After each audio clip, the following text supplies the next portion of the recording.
the Holy Spirit. Help me out here. This July, we raised a mission cross, a new one. We replaced one that had been there and was old, at our mission in Connecticut at Trinidad. And we invited a reporter from the Archdiocese of Hartford to come cover the event. And when he got there, he saw what looked like an unfinished telephone pole laying on our front lawn. And I think he was surprised. I think he was expecting that we were going to be raising a giant crucifix or something like that. And he asked me, why is it so rough and simple?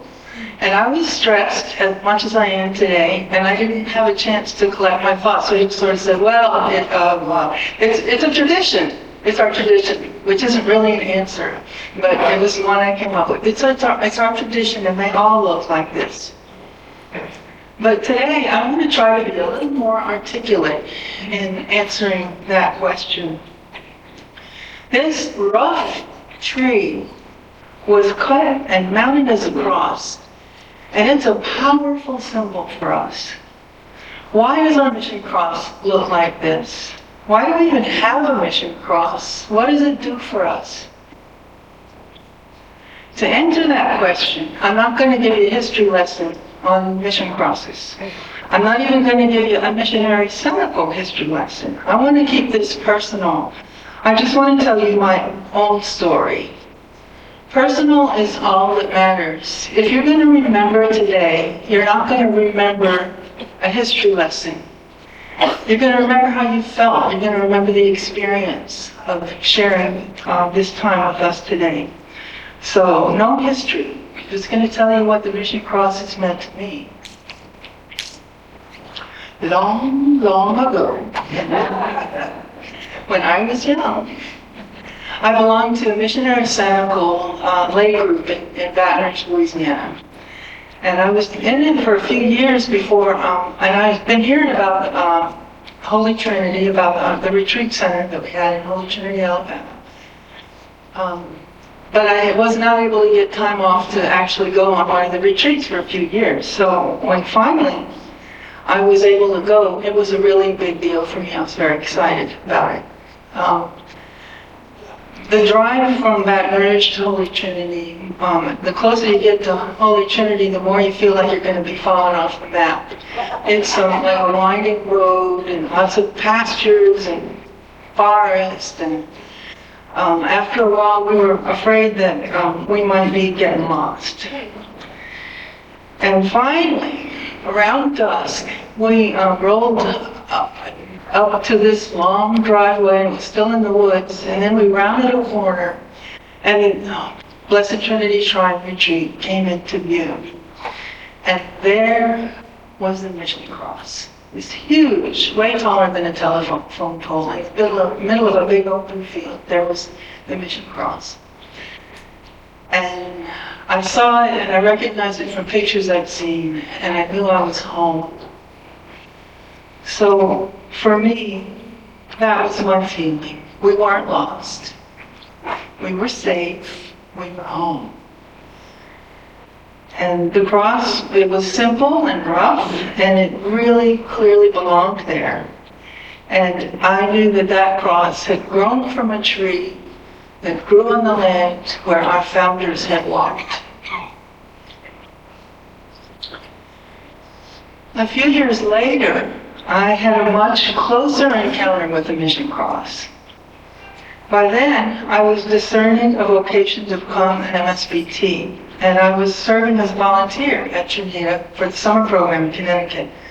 Some of the other volunteers that summer had visited some ST and MSBT missions, and they had seen a few mission crosses, and they wanted to know why Trinidad didn't have one. And so they started pressuring Sister Margaret, who was in charge, like Trinidad should have a mission cross. Sister Margaret was like, wait, no, we have work to do. We're in the middle of the summer program. We're not going to figure out how to get a mission cross and everything. So you know how when your mama says no, and then you just go to your daddy and ask him? So the volunteers, Margaret said no. And the volunteers went to our beloved chaplain, our ST brother, Father Vincent. And he thought it was a great idea. So Sister Margaret had to give in. And Father Vincent found a cypress tree that was growing on the land, and he and Bill cut it down, and for the next week they worked on preparing it. They shaped it, they trimmed the branches, a lot of people that were there, they helped strip the bark. And finally on Friday, I was helping get lunch ready, and Father Vincent called me over to help him. And I'm like, yeah, well, okay. So I go over there. And there on the ground, at that point it's a pole, a long pole, and the short pole's laying across it. And he handed me his hammer, and he told me to drive the bolt in to fasten the short pole to the wall. So I'm like, wow! So I took Father Vincent's hammer and pow, pow, pow. And I put that bolt in. And when I was finished, what was laying on the grass was not two poles. It was a mission cross. So I had to wonder, why did Father Vincent call me over and give me his hammer? He could have driven that bolt in himself, and he could have done a better job. He was stronger and he was good with tools. But by giving me his hammer, Father Vincent was teaching me to be a missionary. I swung that hammer and I did my job, and so I was a part of the mission. Then the next day, all the dads from the families of the group that was with us for that week, they heaved that mission cross up off the ground and they carried it over to its new home, and they pushed it up. And I'll never forget the sight of all those hands pushing that cross up into place and holding it up there. So my first mission cross was a sign of coming home. And my second mission cross was a sign of working together, of being part of something significant, part of something bigger than myself, of building something alongside other laborers.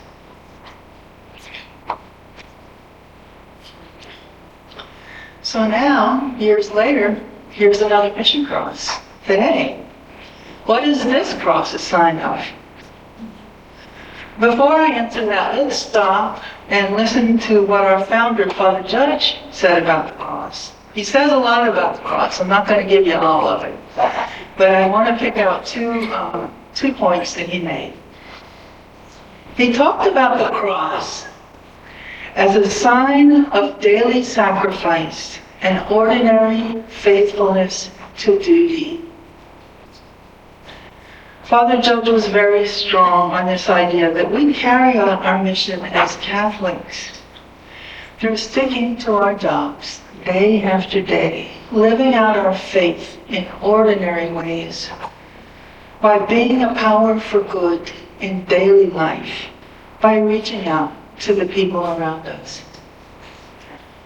He was very clear that if we live our faith in this way, we become powerful witnesses to the love of God. But it's hard. Life is hard, and it's hard to stay faithful day after day. How does having these crosses help us? Father Judge said, love is the mainspring of effort. Love is the reason we want to be a power for good. Love is the reason we accept daily sacrifices and remain faithful to duty. And the cross is a visible reminder of the saving power of God's love. We put crosses everywhere so that when we see one, we say, yeah, that's why I'm doing this. That's why I'm staying. That's why I want to reach out and be my best self. And even though I'm dealing with all of this aggravation or stress or pain, I'm doing it because I am loved. And I'm doing it because I love. Father Judge wanted us to look at the cross and feel love and be encouraged to stay faithful. The other point that I take from Father's writings, he talks about the cross as a sign of triumph. The cross historically was an instrument of torture and public execution. And it was considered, like such a vile, vile form of execution that the Roman Empire wouldn't crucify their own citizens. They only used the cross, they only used crucifixion as a method of execution for non-citizens. It was just the most horrible thing. It was the ultimate public humiliation, public torture, public execution. How could it ever come about that such a terrifying and vile object could be something that we cherish and bless and raise on our front lawn on Solly Avenue 2,000 years later? Father Judge said, the greatest event in the history of the world was worked out on the cross. The redemption of humankind. Miracle of miracles. As soon as Jesus was fastened on the cross, it became the most cherished, most beloved, most honorable object in the world. And there we have our answer. The mission cross is different from a crucifix. The mission cross is reminding us in a particular way of the good news. Jesus is not still hanging on the cross. Jesus conquered death. Jesus conquered sin. This is the good news. The Christian mystery that baffles the wise, that sin and death are already defeated. My brothers and sisters, we live in very hard times. We wounded our world through our sin and greed and waste. And so now we're coming face to face with ecological disaster. Our nation is divided into warring political camps that allow for no middle ground, no negotiation, no clear path forward to unify and collaborate for the common good. Our church is truly in crisis right now. And we are being forced to confront an almost unspeakable sin and a darkness in a place we've always relied on for help. Now more than ever, we need the powerful sign of the cross to remind us Jesus won. The love of God is stronger than all of our sin. No matter how vile and dark and terrifying, love is stronger. Love wins. That is what the triumph of the cross is. The cross is not art. It has no need to look pretty. The cross is a sign. Father Judge said the cross is a sign that provokes us to love, to worship, to thanksgiving, to gratitude, and to service. So now I can come back to what this third mission cross means to me. My first mission cross was a sign of coming home after a long journey. My second mission cross was a sign of working together, of building something bigger than myself alongside others. This third mission cross is for me a sign of hope. Not just wishful thinking, but real, deep, spiritual hope. Hope with a capital H. Hope as in the three great virtues, faith, hope, and love. That hope is not based on wishes and dreams. The hope that comes from Christ is crazy and irrational.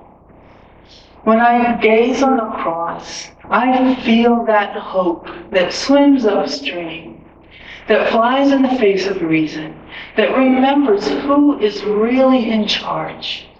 That hope remembers that God loves us, even the most utterly sinful of us, with a crazy love, a wild love, beyond imagination, just as we are.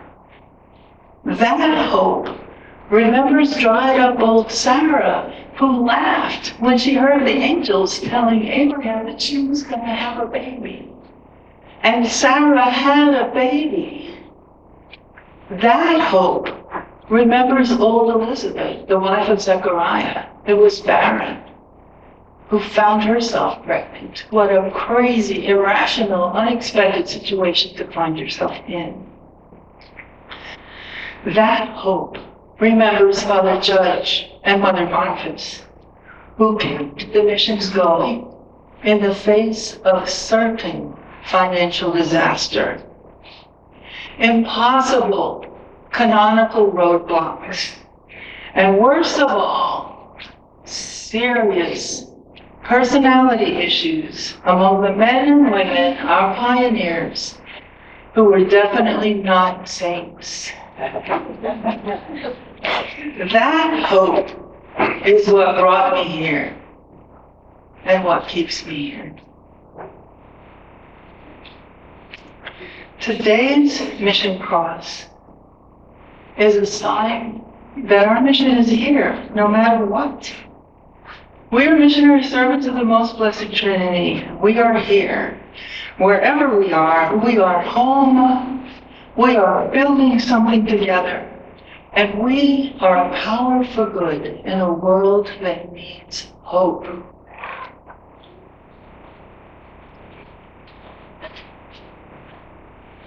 I want to conclude with a question for you. Before I give you the question, before you leave today, I'm going to have to say family hold back because I did not anticipate, and there's not going to be enough. But there's a basket by the mission cross that has some wood crosses in it. So I would like to invite our guests at some point before you leave for home today to take one with you. You are the church, wherever you are. You are a missionary. You are a power for good. You're only going to remember today if you make this personal. So I want you to take that cross home. And I want you to think about it and pray about it. And I want you to figure out for yourself, what is this cross a sign of for you?